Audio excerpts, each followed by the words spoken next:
Okay, well, thank you everybody that's in so far. And I said, we're keeping our eyes on the waiting room. We know there'll be a couple people trickling in, but we're excited to have a nice crowd here today for our LGBTQ network roundtable with some special guests today to help start our conversation and around allies and advocates and allyship within our campus. I'm just letting a couple people in here. Going to run through a couple quick housekeeping items real fast. First of all, should point out that this session is being recorded, but we want this to be a nice free-flowing conversation. So as using the chat window, go ahead and start introducing yourself. Let us know who you are and where you're coming from.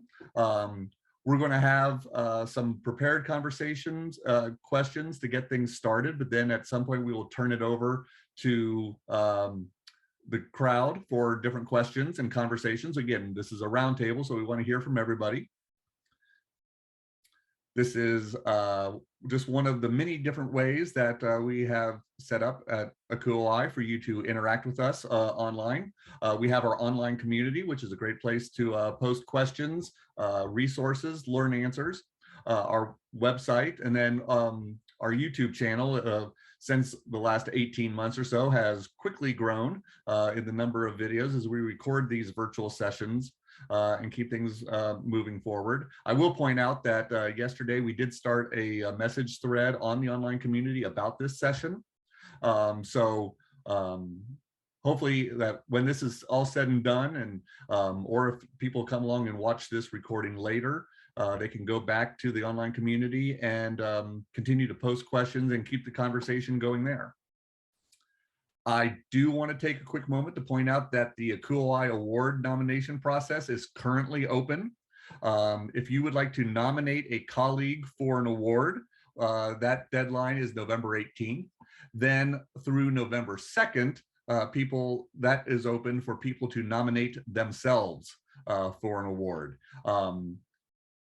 And a particular interest for this network is the Judy Spain Award, which is used to recognize those professionals that have made a definite impact in the lives of LGBTQ students, LGBTQ colleagues, and strengthening higher ed and student affairs as a whole. So we certainly want to hear from you about your colleagues, the people that have made a difference and have helped strengthen the profession. So with all that being said, I'm going to go ahead and turn it over. This is the cover of our latest issue of Talking Stick. I did not introduce myself at the very beginning. My name is James Bauman. I use he, him pronouns, and I am the Director of Publications for AQOI and also the editor of the Talking Stick. And we are very excited about making this connection between the magazine and a virtual program and a chance to connect with this network and to learn more about some of the secrets that are divulged in this new book on advising LGBTQ students. So I will turn it over to Chris and Nick from here. Thank you very much. Hi, everyone. Thank you all for being here. I'm very excited to see so many of you have joined us today. My name is Chris Dice, and I am one of the co-chairs for the LGBTQ network here at AQOI. I use he, him, his pronouns, and I work for University of California in San Diego. I want to introduce my co-chair, Nick. Hi, everyone. My name is Nick Kirkstad. I use he, him, his pronouns. I'm the Assistant Director for Care and Outreach at George Mason University. I'm also really thrilled to be meeting all of you today and speaking about this and having our wonderful, having Wendy and Craig join us on here. I'm going to throw it back to Chris for, well, yeah, I'll throw it back to Chris there. Much. And I'm going to let our panelists introduce themselves, not interview themselves. That would go very well. Let's start with Craig. Hi, everyone. Thank you so much for the invitation to be here today. Craig McGill, I use he, him pronouns. I'm an assistant professor at Kansas State University for our certificate, master's, and PhD programs in academic advising, and also pretty involved in NACADA. Both Wendy and I, Wendy, Jennifer, and I have all been chairs of our community for LGBTQ students. So I guess Wendy, since I don't think Jen's here yet. Hi, everybody. I'm Wendy Schindler. I use she, her pronouns. I'm also really excited to be here today to talk about the book and Allyhood. I work at Northern Kentucky University, which is just across the river from Cincinnati. I am the coordinator for TRIO Student Support Services. So I work with a lot of first generation students there. And like Craig said, I'm also very involved in the NACADO organization. Hi there, I'm Jennifer Joslin and I'm at Drury University. I use she, her, hers. I'm excited to be here. So appreciate the invitation and can't wait to talk about this important topic. At Drury, I'm Associate VP for Academic Affairs. I teach in our undergraduate Gen Ed academic platform, and I'm also director of a Compass Center that we're advising career planning and development, tutoring, and disability support services report. So thank you again for having us. I'm excited to talk with folks today. Thank you all. All right, so we just open it up so everybody can see. If you want to turn on your cameras, that's great. If not, totally fine as well. I did send out the article a couple of days ago to those who pre-registered, but we're gonna assume that you haven't read it just so that everyone's on the same page. And I have some prepared questions that we're gonna start with, but as people start to have questions, I will open it up to the whole group so that we can all have a really good conversation about allyhood advocates. So my first question is to all three of you.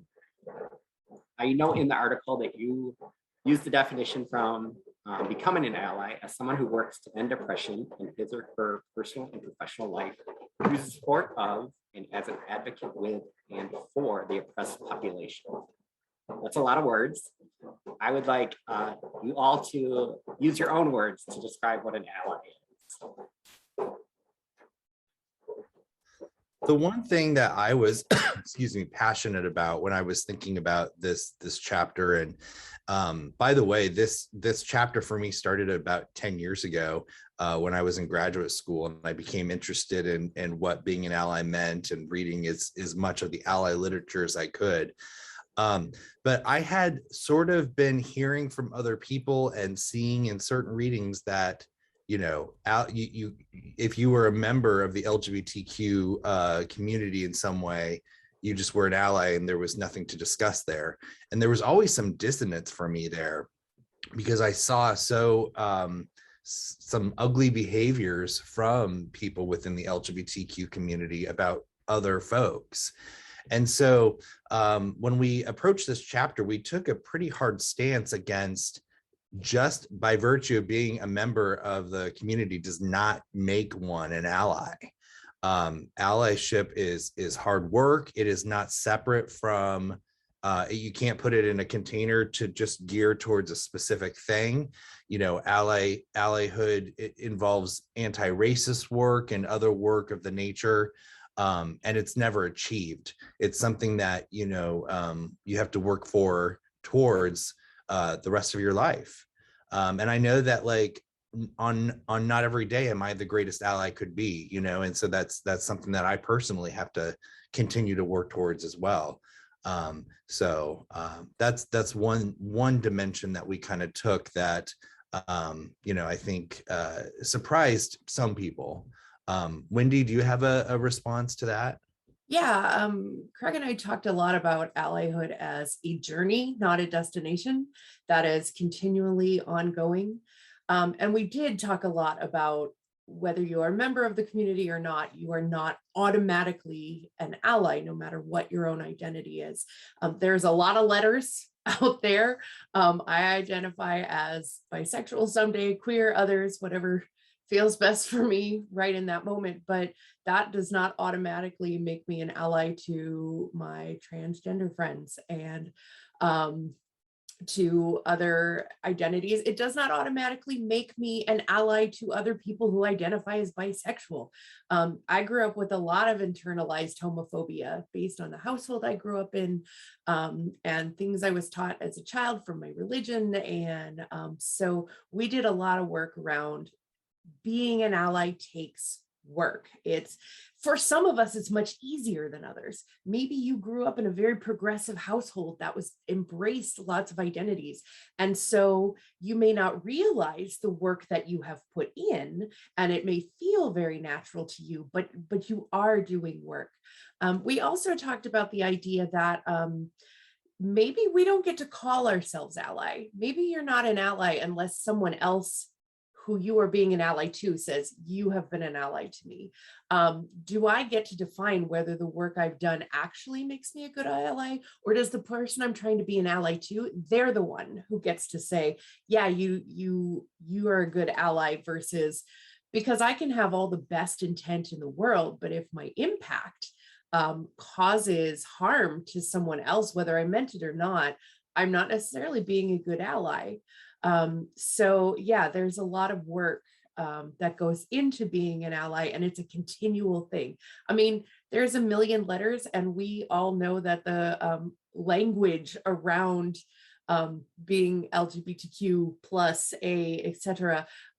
Has changed a lot over the years. And so there's continual learning in that regard, but just also continual learning about how society views things, laws and things like that, how we work with our students. And then also the other chapter that I wrote was on intersectionality. And so a lot of times when people think about the LGBTQ community, oftentimes the first thing that pops into your mind is a cis white gay man, right? And that is such a tiny, tiny, tiny section of the whole community. And what are all these other identities that people have? And if you're not an ally to those other identities, then you're not being a queer ally either.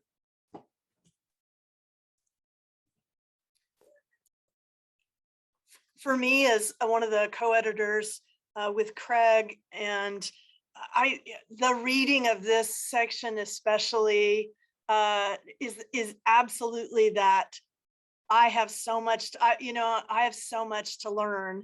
I've been out since college, but have I been challenging myself to see my community, or have I been thinking, oh yeah, I've got this down, et cetera, et cetera. This is reading through and really grappling with the ways that they are writing about this was personally very, very important for me.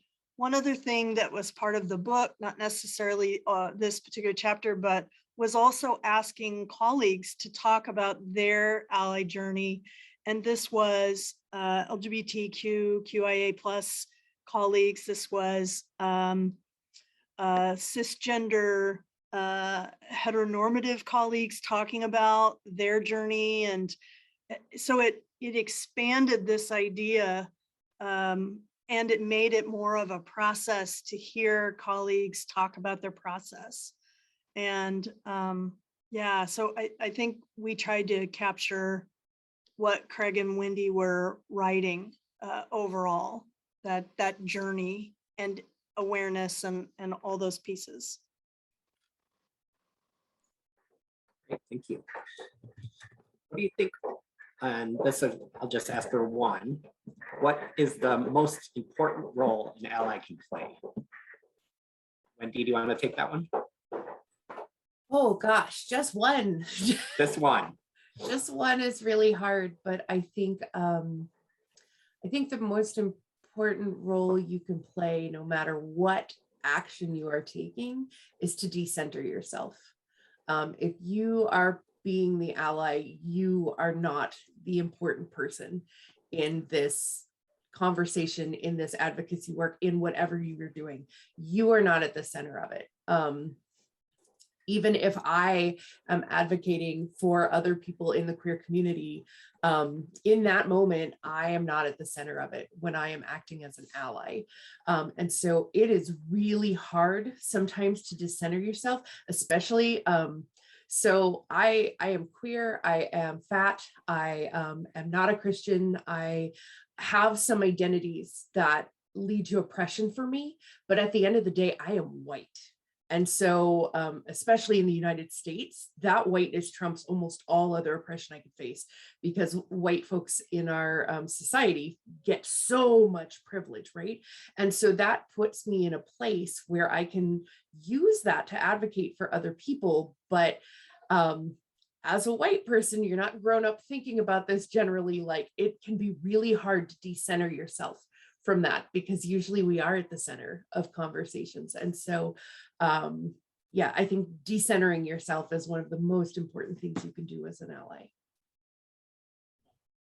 I know it was a big question, so Craig, I want to hear your answer as well. Yeah, and that was a brilliant response, and mine is far less brilliant and somewhat obvious. But to stand up for what is right, even when it's difficult to do so, I think that's really important, and it can be really difficult to do. But I think that's where Wendy's point comes in, and to think about the fact that it's not about me. So and also, you know, as a white man, to use that, you know, platform for good when I can. So I'm going to jump back in for a second because Craig made me think of this. We have and this is in the article, 5-tenet allyhood model in our chapter. And the third tenet is to embrace discomfort. And you just have to get used to being uncomfortable in this work. It's just how it is.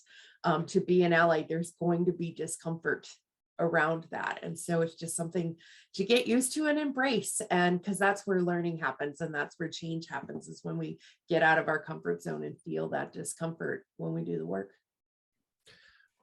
Without saying too much, the three of us had a moment this week where we faced some fragility, and it would have been easier to just go along with the flow and to not say anything. But what was happening before our eyes was not right. And the three of us, along with a colleague, had to, you know, make an already uncomfortable situation even more uncomfortable by pushing the issue, because it mattered and it was important. And in fact, it had to do with correcting a past wrong from something that we had not done absolutely correctly in the past. So sorry to be vague book, but you know, sometimes it's just really important. Jennifer, do you want to add anything to that?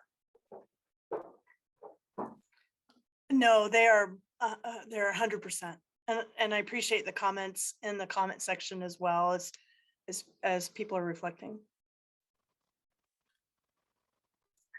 Wendy, you kind of talked about being uncomfortable and being in the uncomfortable situation sometimes. What do you think is the most difficult part about being an ally? So sometimes things are really easy, right? And so you do them. And then I think challenging people who are important to you in your life, and having those uncomfortable conversations and uncomfortable actions with people who either very much matter to you or people who can directly make a difference in your life, such as at work. That can be really, really hard to do. It is easier, I think, to, as mad as it makes me, and you know, they say never read the comments, but it's easier to argue with someone on the internet who you don't know, because whatever, right? If they don't change their mind based on what I said, maybe I put some information out there that's going to plant a seed in somebody else's head.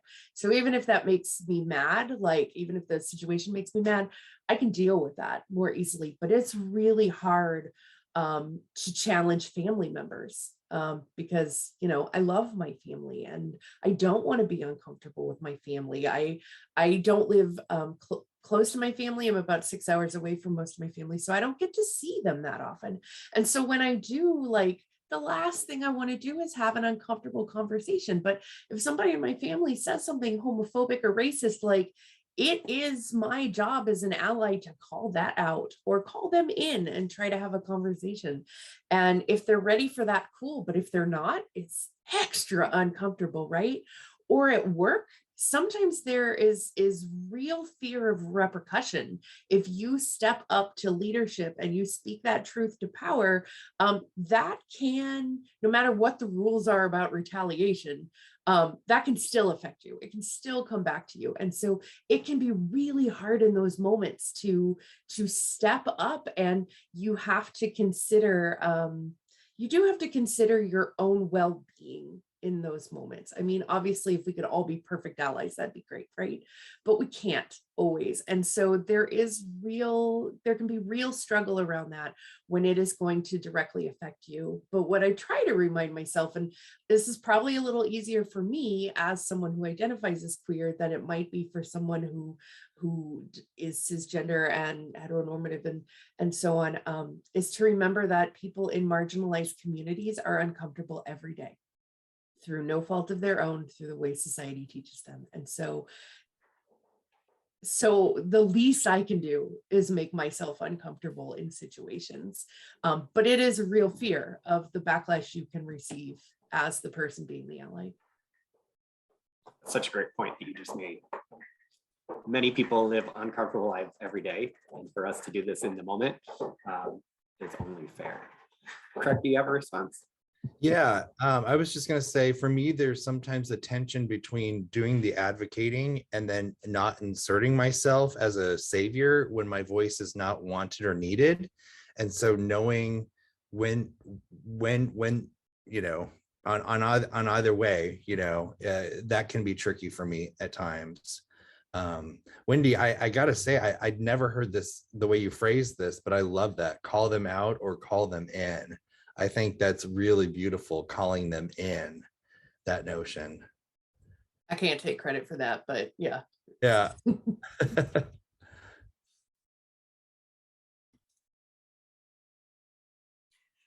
I one of the things that is a challenge writing, or yeah, I guess I'll go with challenge issue of writing in this area is I'm mid 50s, slightly later 50s, and there's such a deficit model ingrained in us, given America and the generations I've grown up in. And as we were reading and editing this book, this was an area of real love for me, because I was really positively pushed to keep learning and to be open and to see my community again 30 years as there's still a lot of joy there. And so some of the things we talk about in the chapter of like, get on the YouTube, be learning and hear voices, and go to your student panels, and don't go from a place of I got this, but go from a place of these students are asking questions that just are new and new ways of thinking, like be a happy learner and really push yourself that way. So yeah, I love that part. This part especially very joyous for me to see this as a way to positively engage. I really love that. And I love the idea of we can always be learning. There's no point at which we are done learning. And I really like that, Jennifer, that you brought up joy and deficit models, because I think that happens too, as we focus on what are the ways that society is hurting the LGBTQA plus community and what can we do to stop that hurt and so on. But we also experience so much joy. So look for media that portrays queer joy, right? And the good things that are happening in our life and the good things that are coming out of the community. Look for those things too, beyond just like, here's all the problems and concerns that we need to know about working with our students who are LGBTQA plus. you know, what are the good things too? Where's the joy?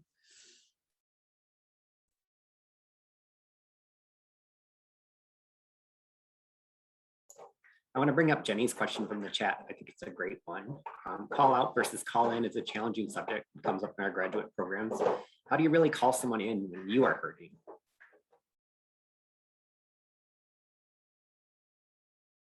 And we can open that up to everyone on the call if we want to. I think that's a great question for the group. I would welcome that. I'd love to hear what others have to say. I don't think you can call everybody in. I don't know. I think you have to have a certain relationship with people to call them in too. And some people aren't ready to be called in. But sometimes calling people out is for the people around them as well. But I don't think you always can. I was recently at my 20-year high school reunion, and I had a classmate who had you know, too much to drink, and somebody had congratulated me on the book, and this person had inquired, and so I showed him a screenshot of the cover, and she said, "Craig, I'm sorry, I'm just not there yet." And I was like, "What do you mean you're not there? Like, what does that mean? You're not there to like congratulate me on a book?" Or I just had no idea. And I just made the decision not to push it, because, you know, it was at that point in the evening. But yeah, it was nuts. So like a person like that, I don't know if it would be possible to call in at this stage in her life, at least. That's it. A valuable lesson I learned from a really inspirational mentor was it's okay to take time to follow up. I mean, this going home and talking, you know, trusted friends, your mentor, you know, acknowledge the hurt, you know. That may not be the approach that you can take in every situation, but yeah, it's okay to hit pause and think about where you are and where this was, and so that would be one strategy if possible. Vincent, go ahead. Hi, Vinny Birkenmeyer, he, him. This is my first time on one of these calls, so I just want to say thank you. This has been awesome already. I feel like I've been in a place of like reflecting on spending maybe too much time calling in for a while, and kind of like reflecting on there were times where I should have been calling out, or, you know, feeling like I was falling into a place of being a devil's advocate, being a trying to see where folks were coming from. And so I think over the last couple of years, I've spent more time on trying to push myself to call out more. I think there was like a push to call in, and that just kind of like aligned with my conflict styles and my communication styles. And so I think I was in a place where, you know, then, you know, I've also been thinking recently, maybe I like pendulumed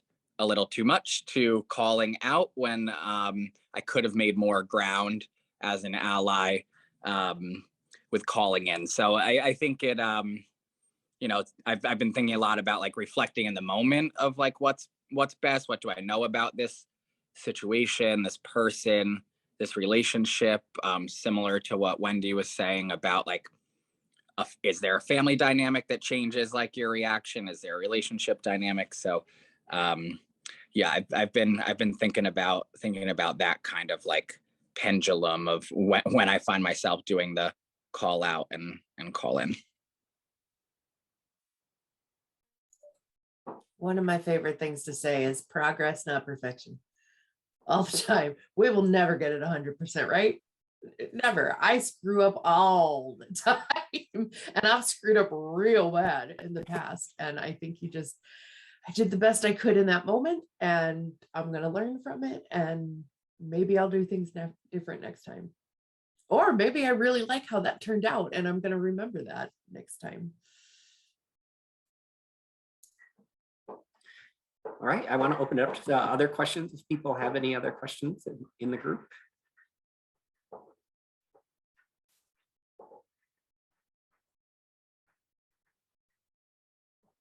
do have more, so I'll take one more question and then I want you guys to participate.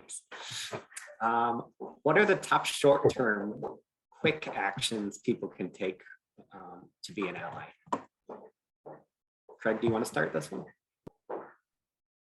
Well, I had started to make another comment. So if I could, I'd just say that real quick. Before the call had started, we were talking about ways of applying this beyond, this work beyond an advising setting. But here in this conversation, it just struck me that I'm finding it, and I think in a good way, impossible to separate out my ally work with LGBTQ students and folks with my anti-racist work.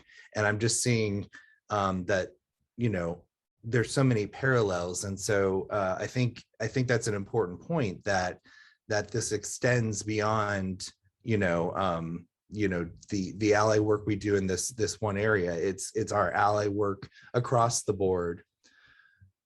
So yeah, it just occurred to me. Thank you. Do you want to go with my question? Yeah, could you repeat it? Yeah, sure. What are the top quick short-term things people can do to better their allyship? Well, I don't think it is quick and easy. So I think already, we're starting with a little bit of a hiccup there, but I would say just learning and learning and also recognizing you're not going to get there right away. I think reinforcing Wendy's point. So, do as much learning as you can in the moment, and then just be committed to keep on learning. Obviously, like it's a big feat. Like this is, a journey, not a destination, as Wendy had said earlier. So not trying to perfect it, all at once, and to also have grace, I think, towards yourself. But yeah, learning in small doses, I guess, would be my response. I'd say to just remember to look at your students as whole beings.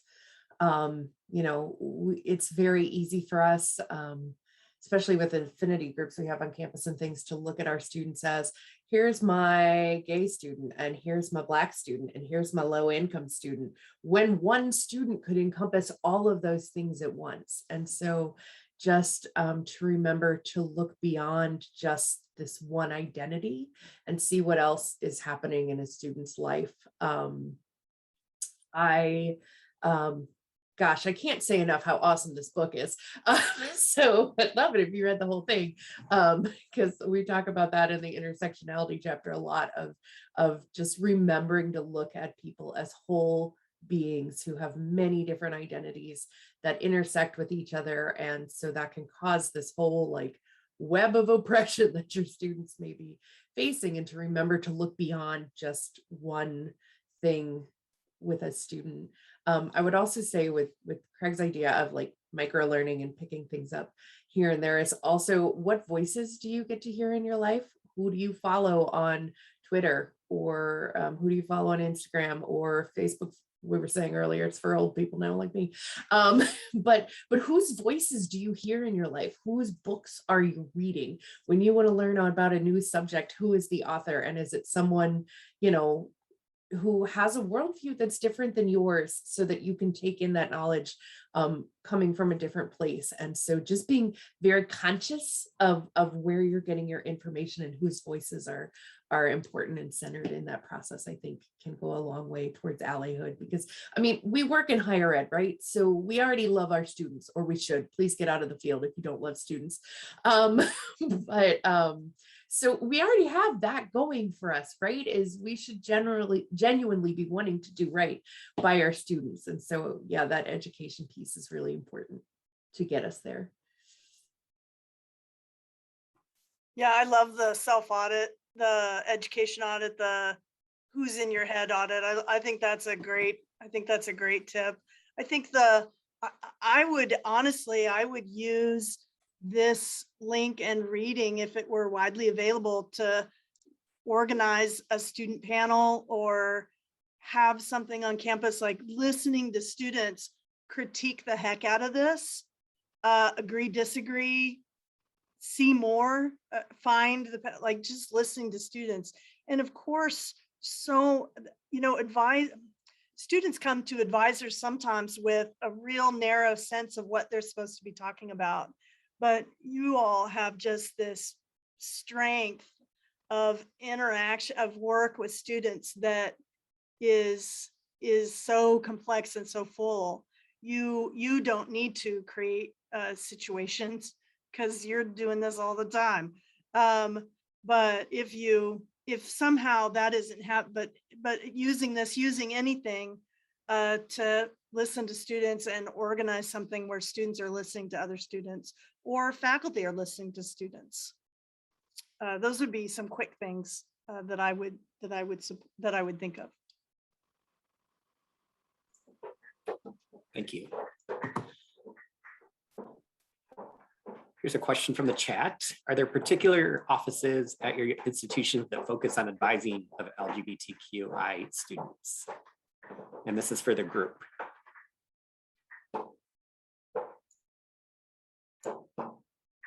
I will say at UC San Diego, we do have an LGBTQ Center, but I don't think they specifically focus on advising LGBTQ students.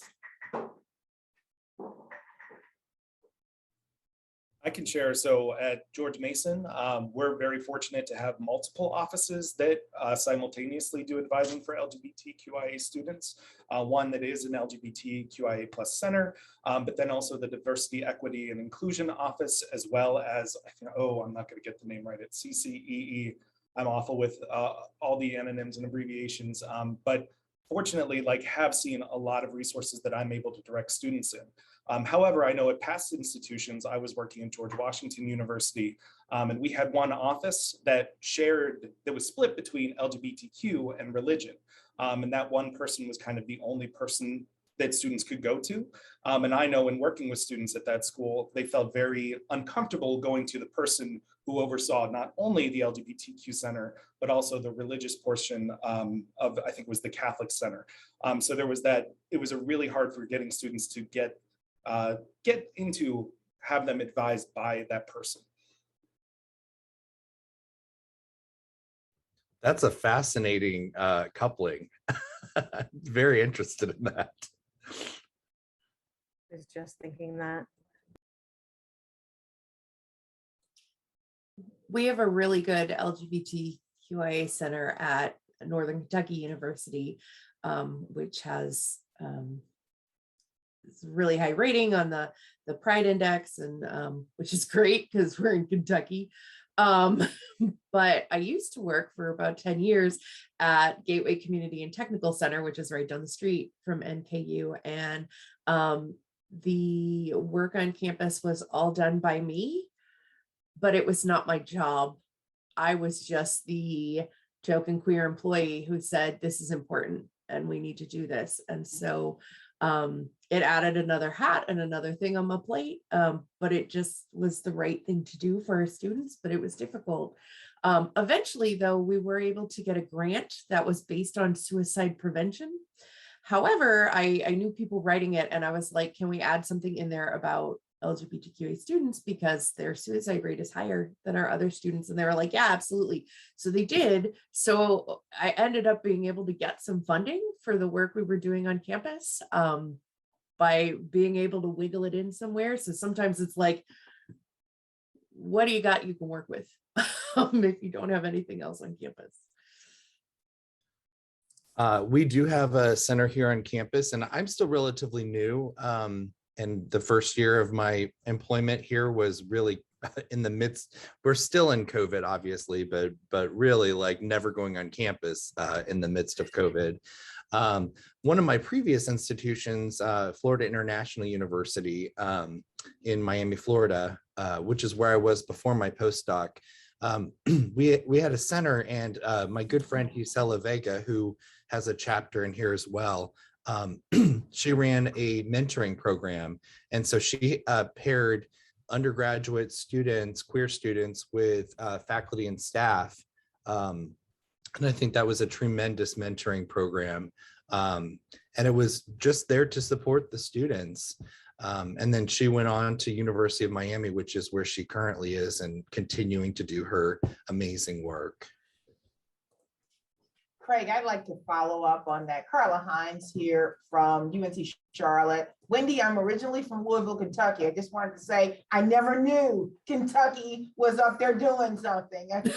So I just have to say that. But I wanted to ask a quick question, just because you mentioned something about the faculty staff connection, although a little bit off topic, just a little, but when you talk about allies, I'm very curious in your research for the book, and as well as other participants, if anyone has found any particular model that they think is really good for staff faculty work with the LGBTQI plus component, because one of the things we're trying to do here, I'm trying to do, is revive the faculty staff members in this affinity group and really reimagine what impact we can have on our students here at UNC Charlotte.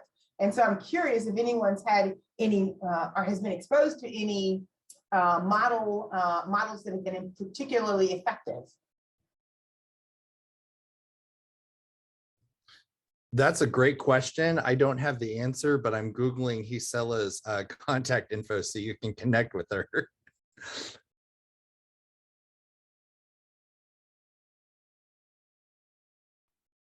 I was at the University of Iowa for many years, and they do have an LGBTQA staff and faculty association, and that's been going on for 20 or more years. I'm sure the various Cal systems must have the same, but anyway, that's just my hypothesis.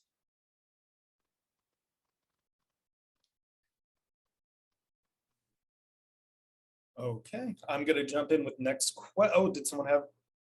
Okay, next question.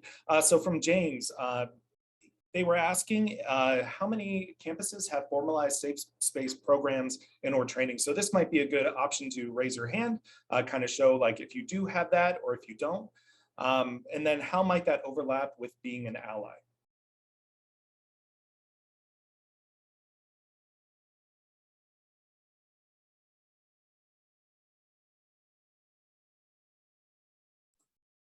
If your campus has one and you haven't done one, you're not doing everything you can. I get we're all busy and sometimes it can be hard to make that work 100%. So I'm not trying to call anyone out, but that is one simple way to learn more about what's going on your campus, and resources you have available is to do your campus's own safe space training. And I will just call myself out on this. I've been guilty of like, well, I've, co-edited this book and I've got, these years of experience doing this, but gosh, I probably could still learn some stuff from, going through my campus's safe space program, and just like, why am I not doing that? We have I'm at Pace University in New York, and we have a really great program. I think it's in its 9th year or so, called QCamp, Queer Camp, and it's through our LGBTQIA Center and our Office of Multicultural Affairs, and it is definitely geared towards student, but it's a completely queer space off campus at a local, in years where budget allows, at a campsite, basically a little north of where we are, that does some really great work even outside of higher ed. And it's basically 3 days of a completely queer space. So the faculty and staff, the presenters, everyone is part of the queer community. We even work with the staff of the camp, that staff members who are directly interacting with the group are part of the queer community. And so that, I think, gives a great chance.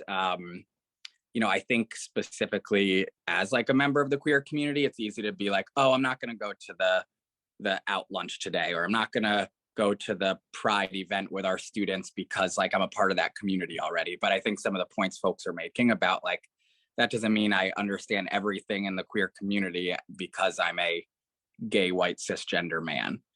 So I think that has been a really like great, I think, space for, it was definitely designed for students, but I think those of us as like faculty and staff that attend or lead a session, it ends up, I think, being even more helpful for us because the students, lots of them, we're a relatively small campus. A lot of them are already community, are already, you know, creating their own family. But I think it gives us a great chance to, you know, understand what their experience is.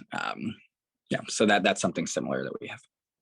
I think, Vinny, that's a really great point that I hadn't thought of in this context today. But, you know, I think visibility is so important. You know, cis hetero allies, straight allies are really important to this work as well. But I think there's something to be said for living out authentically, providing a model of success. You know, I know my sister tends to love her to death, but she thinks, I think she tends to think of me as loving me despite my gayness instead of loving me because of my gayness. And I think to the extent, you know, we are comfortable just to live out authentically, to show models of success for students who are struggling because of, you know, their identity. So I think that's an important part of allyhood too. Yeah, and I'll just add to that, and the idea of visibility. Our students see us and they are watching us. And so even if I go to the safe zone training on my campus, and because I'm doing this work already, maybe I learned nothing because it's a basic training.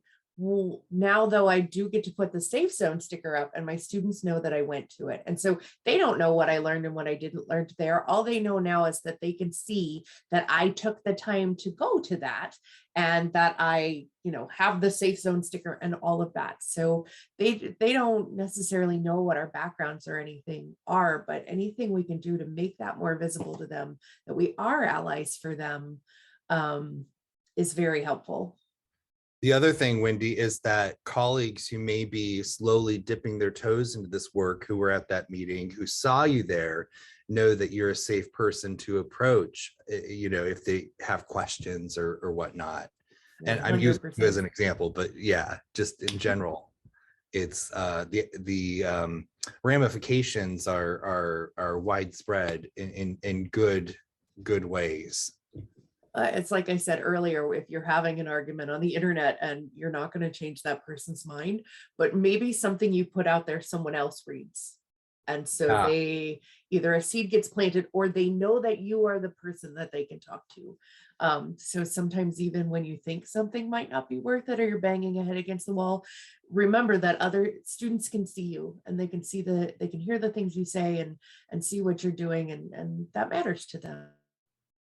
I think that's actually a pretty good segue into the next question. Robie posted this. They said, how do you handle the burnout and fatigue that can come with being an ally and an educator, especially with, I know, winter holidays coming up, Thanksgiving, being that ally on campus and then having to go home and be that ally as well. I know that I easily get burned out with interactions with my own family. So yeah, any suggestions on how to handle that burnout or fatigue?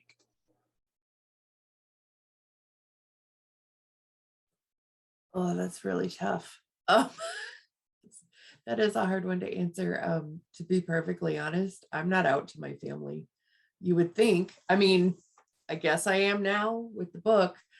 If they read it, they're excited that I was published, and they know I'm an ally, but I really don't expect anyone of them to actually read it because I'm totally out in the book. And so I might be out now, but I haven't been because it's a tough thing and it's a religious thing, and it would cause a dynamic between me and my family that would be hurtful to them. I don't think that they would ever, my family's very loving and very hospitable, and I would never be like ostracized or kicked out, but they would think I was going to hell, and they would be worried about me, and it would cause them a lot more strife than it would cause me. And so I just haven't, because I don't want that dynamic. And so that is a struggle for me to talk about being a good ally, but then also being like, but I'm not out to my family. So it's, so that is tough, but it also, does allow sometimes for me to avoid some of that burnout with them, because when I do go home for families, that's not a thing that's on the table that we talk about. Now I will like call out homophobia and racism if it comes up, but we just don't talk about it much. So it does help me decompress a little bit around my family. I'm not necessarily advocating for that, but yeah, it's a really tough thing. And I think we all have to, I think it's important that we all have to remember to take care of ourselves. We talk about being uncomfortable and get comfortable being discomfortable and embrace discomfort. But at the end of the day, you do have to remember to take care of yourself, because if you are completely burnt out, you can't do this work anymore, right? And so then any good work that you're doing is completely lost. So I think it's important to gauge situations and when should you step back, because it's going to be more harmful to you than it is helpful to anyone else. But that's hard to do. This is a really hard question. I'm going to stop talking now and let somebody else jump in.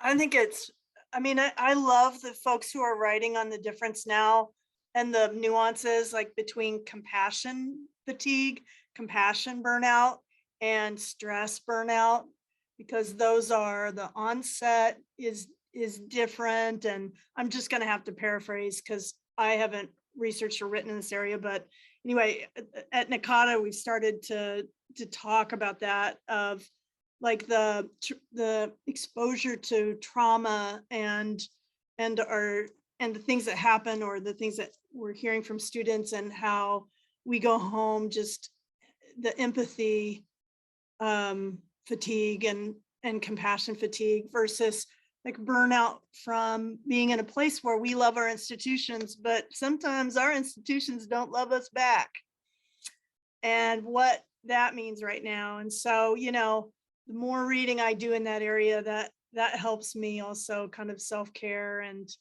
describe it more specifically. And also as a director, and talk about it with my colleagues and staff and on campus. So if you're doing that work, this is a great space to bring that up too, because I think those are important pieces.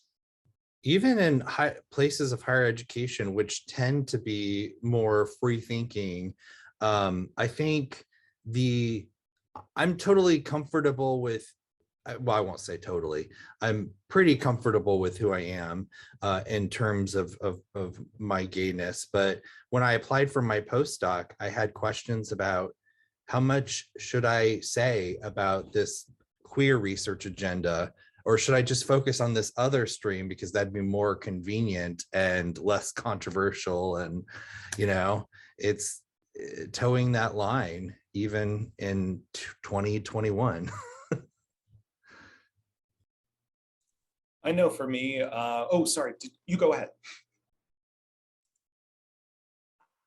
I was just gonna say, if they don't want me, the whole me, I don't want to be there either. That is a lot of work if they don't want me. So yeah, so that is an important piece. I'm out during the search process. I'm out with why I'm here. I'm here for love in Southern Missouri. There's nothing else that would bring me to SOMO. Like that is, I got to put that out because that's what they're getting. So yeah, I'm an encourager of that, but an understander of lots of journeys, I feel. Well, thank you all for sharing that. I know for me, like I typically have to gear up when I go home and put on my battle armor because I am known as the PC police when I come home. because I consistently call out my family for everything from microaggressions to things that are overtly racist or homophobic or whatnot. So for me, a lot of times when I come back, I have to do some volunteering. I have to work with LGBTQ youth to kind of get myself back into feeling like either comfortable with myself or like I am doing good work. I am doing what's helpful, and that in turn will help me.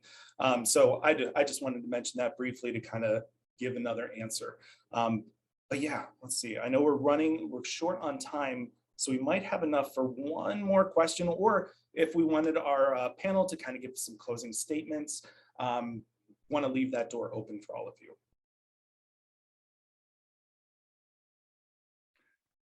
I will add that I'm not going to turn things off right at 1 o'clock.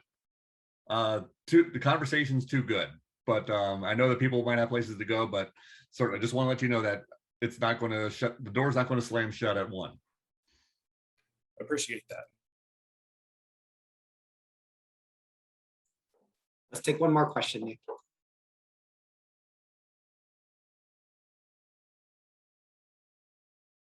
I want to shout out Craig McGill. And in Akata, we're always talking about writing in the field for full-time primary role folks who don't feel they have the time, they can do it, and for lots of reasons. So anyway, Craig has had the vision for this work and has been working on lots of different sections of this for a really long time. So if that's your dream, yeah, find your mentors, find your areas, keep working on the rough drafts, seek out folks in the field who are writing, and I just want to encourage the candle, the nurturing, everything you're doing to bring your vision as a writer in your field, our fields, forward. So shout out to Craig, who really realized a long-term vision and the joy of this. I'm very embarrassed. Thank you, though. I had good mentorship. Eric, you have your hand up? Yeah, hi. If we still have time for a question, would love to kind of pick the hive mind. Hi, all. Derek Grabner. I work as the coordinator of student development for resident services up in Victoria, Canada. I have the privilege to be an advisor to a group of queer students and residents that does programming for queer students, which is absolutely wonderful. But one thing I'm kind of struggling with this year is it's gotten brought into the fold of the residence assistant role, essentially. And they do have a cap of hours when previously the year before it was solely a volunteer role. They were doing it out of the goodness of their own heart. So what I'm kind of struggling with is this duality of folks who are returning into this role, who were doing so many hours last year, and they're brushing up against some newer queer folks who are only doing the hours allotted.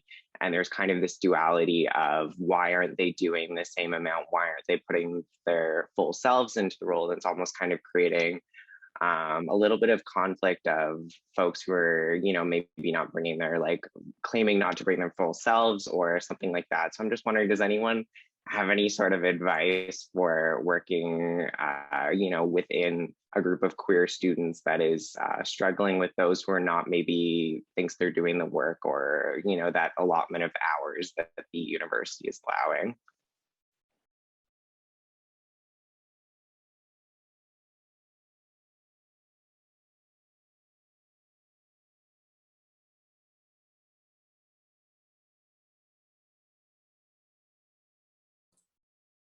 Gosh, that's tough too. I think it can be helpful to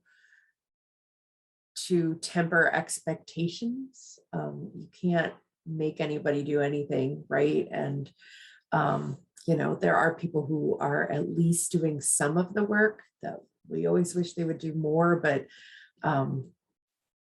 sometimes you just have to help people see, okay, there is some of this work is being done, and so that's better than none of this work being done. And just kind of think about, what you expect from people. That's tough. Thanks, Wendy.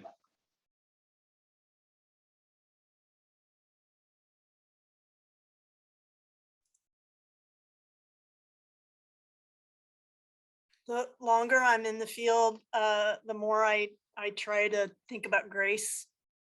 That there have been so many times when I've been in difficult employment situations where I wish someone had extended grace to me, and there was a benefit of a doubt, and there was a sitting down instead of sending an email, and and so if there's room for compassion and a second chance or grace or good caring communication, I'm really trying to live that.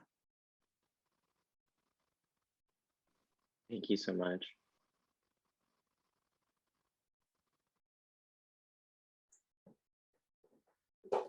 All right, I think that's a great place to end. And thank you very, very much, everyone, for being here. Any closing thoughts, Wendy? Oh gosh, read the book. Just Review the book. review the book too, right? If you read the book and you enjoy, well, if you read the book and no matter what you think of the book, we would love for you to review the book, no matter what.